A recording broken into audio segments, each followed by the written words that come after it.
Good morning, my Real News Midday TV family. Thank you so much for tuning in this morning, and I'm wishing for everyone a wonderful and a productive day. And in the news this morning, man succumbs following Mandeville crash. A Manchester man succumbed at hospital on Saturday, a day after he was injured in a two-vehicle crash on Ward Avenue in Mandeville. He has been identified as Joel Harvey, 25, an auto mechanic and a resident of Greenville District. Harvey, who was pinned inside a car resulting from the two-vehicle crash on Emancipation Day, had to be extricated by firefighters. A report from the Jamaica Fire Brigade said that the Mandeville Fire Station received a call regarding the crash at 10:42 a.m. Police said the crash happened about 10:30 a.m. Passers-by assisted other injured people, including a child, to the hospital. The crash involved a Toyota Isis operated as a taxi and a sedan motor car. Police said Harvey died sometime after 5 a.m. on Saturday at the hospital. The crash on Ward Avenue happened 24 hours after a truck crashed on the Winston Jones Highway, which left two men with serious injuries after the heavy unit they were traveling in overturned off the main road. The unit was also ripped apart during the crash.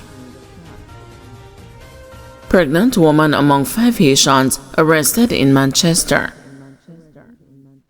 5 Haitians, including a pregnant woman, were arrested in Spring Ground, Christiana, Manchester on Sunday morning during a police operation. Acting Commander for the Manchester Police, Deputy Superintendent Luhas Daniels, said the Haitians were held during an early morning raid at a house based on intelligence regarding immigration breaches and the search for prohibited weapons. During a targeted operation in Spring Ground, the district of Manchester, the premises was searched and the 5 Haitians, 4 males, 1 female, were found at the premises. Their names are being withheld pending further investigations. They were all arrested and taken into custody for processing and further investigation, he said. No weapons were found at the premises. Police said the Haitians were also medically examined. Body of man with a gunshot found near canal in Spanish Town. The body of a man with what appeared to be a gunshot wound to the head was found on Sunday morning in bushes near a canal in Spanish Town, St. Catherine. It is reported that around 9 o'clock, passers-by stumbled upon the body near the canal located between Job's Lane and Winter's Pen along the Spanish Town bypass. The police were summoned to the scene. The body was clad in black jeans, black sneakers, and a white t-shirt. The deceased is approximately 5 feet 7 inches tall and appears to be in his mid-20s. The scene was processed and the body was removed. The Spanish Town Criminal Investigation Branch is probing the matter. 2 soldiers detained amid a search for missing gun at Army headquarters. The headquarters of the Jamaican Army was placed on lockdown on Sunday as military personnel conducted a sweeping search for a missing firearm, the Jamaica Defensive Force has disclosed. Army officials revealed that 2 JDF members have been detained and are currently being questioned in connection with the missing firearm. The pistol was discovered missing from Up Park Camp, St. Andrew, during a routine audit of its weapons inventory. The JDF confirmed last night in response to questions submitted by the news. In accordance with established procedures, all JDF bases and installations have been confined pending the outcome of an investigation which is currently underway, read the statement from the JDF Civil Military Corporation unit. There was no indication up to last night whether it had been found. This development comes more than 5 years after 2 M16 assault rifles also mysteriously vanished from JDF headquarters. They have not been found. However, head of the Jamaican Army, Vice Admiral Antoinette Wims Gorman, sought to assure the public that the latest disappearance is being treated with the highest level of urgency and seriousness, and that all appropriate security and accountable mechanisms have been activated. Wims Gorman, the JDF Chief of Defense Staff, vowed to ensure that the incident is thoroughly investigated and addressed. Any loss of a military weapon is deeply concerning and completely unacceptable, she said in a statement from the JDF. The Jamaica Defense Force holds itself to the highest standards of accountability and will act decisively whenever those standards have been breached, said Wims Gorman, noting that the JDF remains committed to transparency and public trust. The Army Chief pledged that the JDF will apprise the public accordingly as the situation evolves. An internal memo, which was dispatched yesterday and seen by the news, acknowledged that JDF headquarters was notified that a weapon is unaccounted for. The memo, which was signed by a high-ranking officer, did not disclose when the gun was discovered missing or the circumstances under which it disappeared.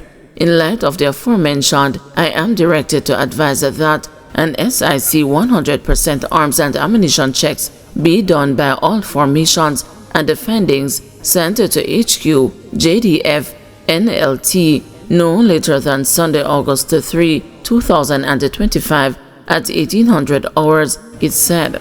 The Army conducts daily arms and ammunition checks to account for all weapons and bullets issued to members of the JDF, insiders explained. Kindly note that in addition, all formations are confined until further notice, said the memo, making reference to the lockdown. The internal document noted that accountability checks are a crucial mechanism which JDF formations must employ to demonstrate responsibility for the resources within their custody. Further, it said all sensitive items must be meticulously accounted for, showing evidence of reliability when the appropriate records are being examined. The two M16 rifles were discovered missing in mid-February 2020 after an anomaly was discovered during a routine systems check to determine if all weapons were accounted for, the news reported at the time, citing responses from the JDF Civil Military Cooperation Unit. The disappearance came while the Army was conducting a review of its weapons protocol after a soldier who worked in the Armory reported he removed a weapon he later used to kill his girlfriend in Portmore, St. Catherine before taking his St. Andrew marketing consultant accused of defrauding man by an apartment. St. Andrew marketing consultant 59-year-old Michelle Burrell was on Saturday charged with a fraud for allegedly pocketing $8.9 million from a man who was purchasing an apartment. She is scheduled to appear in the Kingston and the St. Andrew Parish Court on Friday, August 8, on a charge of fraudulent conversion. The police reported that the man allegedly paid Burrell a total of $8,900,000 between January and May 2024 as part of a deposit for the apartment. After the transaction, the man reportedly made several attempts to contact Burrell but was unsuccessful. The matter was subsequently reported to the police and an investigation was launched. On Wednesday, July 23, investigators made a breakthrough when Burrell was arrested. She was formally charged on Saturday, August 2, following an interview conducted in the presence of her attorney. PNP presses for calling of election, Prime Minister says soon. The People's National Party is stepping up its call for Prime Minister Andrew Holness to announce the date for the upcoming parliamentary general election. PNP General Secretary Dr. Dayton Campbell, speaking at a party meeting in Westmoreland on Saturday night, accused Andrew Holness of leaving the country in limbo with a continued delay in announcing the date for the election. Dr. Campbell also claimed that the Jamaica Labour Party and the authorities have taken a silent approach to the damning allegations surrounding the financial affairs of the Prime Minister, as outlined in an affidavit submitted to the Supreme Court by the Integrity Commission. He has carried this election right down to the wire. Now he comes out to say that the reason why we are asking for call it because we tired. Remember, if him no call it this Sunday and him no call it by next week Sunday, it means it a go pass the actual election date a go pass the 3rd of September. And the 3rd of September make 5 years since the last election. And what kind of power hungry man this them have as Prime Minister? What talk about film government do the most and yet still afraid to go to the people? If you have done the most, why are you hiding from the people?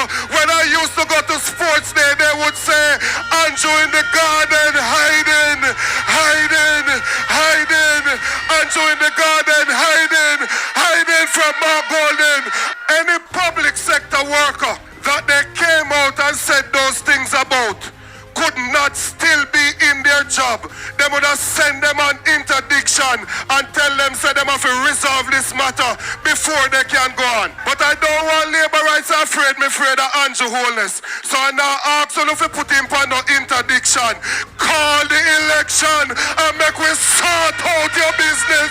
The Labour Party is at fault, you know, corporate leader. You mean to tell me, say you don't have one dege labor right? We look for Andrew Holness and say this no look good. Not even one of them over there can put up their hand and say no, this no look good, we need to do something else. Them a behave like him a hold up them party. What kind of party do you have if it is held ransom by one man? You're supposed to build a structure that can work and you can change a leader and it's not a problem.